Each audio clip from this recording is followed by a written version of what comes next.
The hidden bias your brain still denies. She looked at the stranger across the subway car and felt an instant judgment rise, unbidden, unwelcome, and undeniable. A flicker of something she couldn't name, but recognized immediately as wrong. We all carry invisible architects in our minds. They build assumptions before we've finished a thought. They whisper conclusions before we've gathered evidence. And the most unsettling part, we defend them as logic when they're nothing but echoes. This isn't about political correctness or moral superiority. This is about the quiet machinery of perception, the way your brain decides what's true before you've decided to think at all. He prided himself on being open-minded. He'd traveled, read widely, questioned his upbringing. Yet something kept surfacing in moments of pressure, a pattern in who he trusted quickly and who he made work twice as hard to prove themselves. The discomfort of recognizing your own bias isn't guilt. It's vertigo. It's realizing the ground you thought was solid is actually a construction you've been standing on your whole life. When was the last time you caught yourself mid-assumption and asked, where did that come from? Psychologists at Yale conducted a study that revealed something most of us would rather not admit. They presented identical resumes to hiring managers, same qualifications, same experience, different names. The evaluations weren't just different, they were statistically opposite, and the managers, when told afterward, genuinely couldn't see their own pattern. The mind doesn't lie to protect its prejudice. It lies to protect its coherence. She remembered the moment clearly. A colleague suggested an idea she'd dismissed immediately, too risky, too unconventional, not aligned with their process. 3 weeks later, someone else presented nearly the same concept. This time, she loved it. The idea hadn't changed. Her receptivity had, but why? Sometimes the bias isn't in what we think about others. It's in the permissions we grant ourselves to think at all. He paused at his keyboard, about to send an email. The tone felt sharp, justified, necessary. Then he imagined the recipient's face, not the abstraction, but the actual person. The sharpness dissolved into something more complicated, more human. Distance makes bias effortless. Proximity makes it impossible. The neuroscience here is both elegant and disturbing. Your amygdala, that ancient alarm system in your brain, processes threat faster than your prefrontal cortex can process reason. It categorizes before you can contemplate. It decides safety and danger in milliseconds, using patterns carved into your neural pathways by culture, experience, and survival instinct. But here's the paradox. Researchers at Stanford discovered the brain that creates bias is also the brain that can rewire it, not through denial or self-punishment, but through a practice most people find harder than admitting the bias itself: sustained, uncomfortable attention. She started noticing her own reactions, not changing them, just watching. The slight tension when someone spoke with an accent different from hers. The way her attention wandered when certain voices entered the conversation.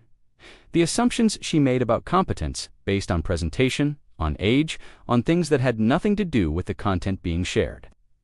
The watching didn't make the reactions disappear, but it broke their invisibility.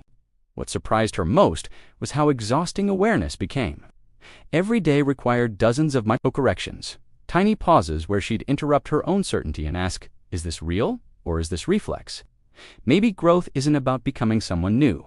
Maybe it's about becoming willing to question who you've been. He found himself in a conversation that made his defenses spike. Someone was suggesting his perspective came from privilege, from blind spots he couldn't see because he'd never had to. His first instinct was to argue, to list his struggles, to prove his awareness. Instead, he did something that felt like falling. He stopped defending and started listening, not to respond, but to understand the shape of an experience he'd never inhabited. The silence that followed wasn't agreement.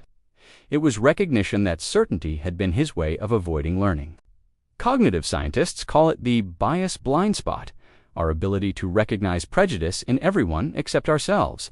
We're exquisitely tuned to detect it in others, almost immune to detecting it in our own thinking. It's not stupidity, it's architecture. The mind protects its models of reality. With the same intensity, it protects the body from harm.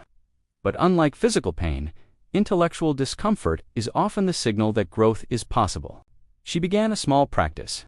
Before responding in meetings, she'd count to 3 and ask herself, whose voice have I not heard yet? Whose idea did I dismiss too quickly?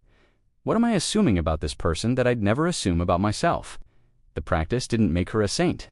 It made her aware of how often she'd been asleep. In the stillness of that awareness, something unexpected emerged. Not shame, but curiosity. Not guilt, but the strange freedom that comes from admitting you don't have to defend every thought your mind produces. He noticed his children watching him, not listening to his words about fairness and respect, but observing his reactions, his jokes, the people he spoke about with warmth versus the ones he referenced with subtle distance. They were learning bias the same way he had, not through sermons, but through osmosis. The question that kept him awake wasn't whether he was biased, it was whether he was willing to let his children see him question his own certainty, to model the discomfort of growth instead of the comfort of being right. Researchers studying implicit bias have found something both hopeful and humbling. Exposure doesn't automatically reduce prejudice. Sometimes it reinforces it. But exposure paired with genuine curiosity, with the willingness to be wrong about what you thought you knew, creates neural pathways that begin to override the shortcuts. The brain is a pattern-making machine. You can't stop it from forming patterns, but you can become conscious of which patterns you're reinforcing and which ones you're willing to rebuild. She joined a book group that made her uncomfortable, not because the people were hostile, but because their lived experiences contradicted narratives she'd held as self-evident. Week after week, she sat with the cognitive dissonance, the feeling that her worldview was being dismantled and nothing solid was being offered in return. What she discovered was more textured than any single story could contain. Reality wasn't simpler on the other side of her bias. It was more complex, more human, more demanding of attention, and that complexity didn't paralyze her. It made her more precise. He stopped using certain jokes, not because someone called him out, but because he finally heard them the way someone else might, not as harmless humor, but as small confirmations of hierarchies he claimed not to believe in. The silence where those jokes used to be felt empty at first. Then it felt like space for something better.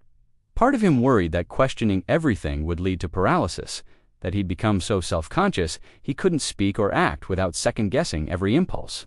But the opposite happened. He became more direct, more honest, less performative, because he wasn't spending energy defending invisible positions anymore. The philosopher Simone Weil wrote something that lodges in the mind like a splinter.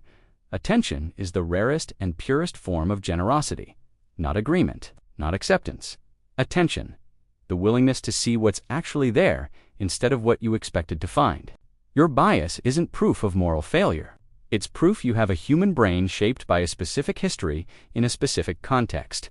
But awareness of that bias, uncomfortable, sustained, honest awareness, is the difference between being shaped by your conditioning and beginning to shape yourself.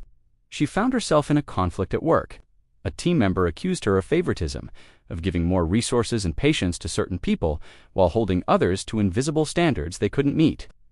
Her first reaction was defensive. Her second was to examine the evidence.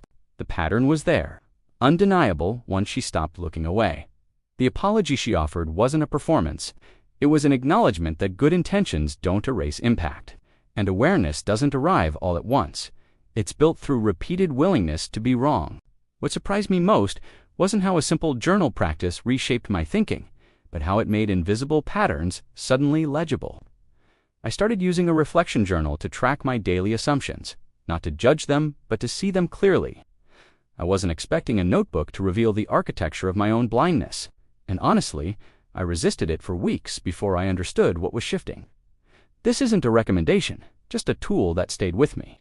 I'll leave a link below if you feel called to explore what I mean. He realized the work would never be finished. There would always be new contexts, new relationships, new opportunities to either reinforce old patterns or interrupt them with awareness. But that wasn't discouraging. It was strangely relieving. He didn't have to be perfect. He just had to remain willing to look. In the end, she understood that bias wasn't something you defeat. It's something you stay in conversation with, a lifelong practice of noticing, questioning, and choosing again. The stranger across the subway car looked up. Their eyes met. And instead of the judgment that had risen so automatically before, she felt something softer, a recognition that she knew nothing about this person's story. And that not knowing was the beginning of seeing. The bias didn't vanish. But the certainty that had protected it finally cracked open. What part of this reflection spoke to you most, and from where are you watching? Let's keep the dialogue open, quietly. Tell us which country or city you're watching from. See you in the next video. Bye.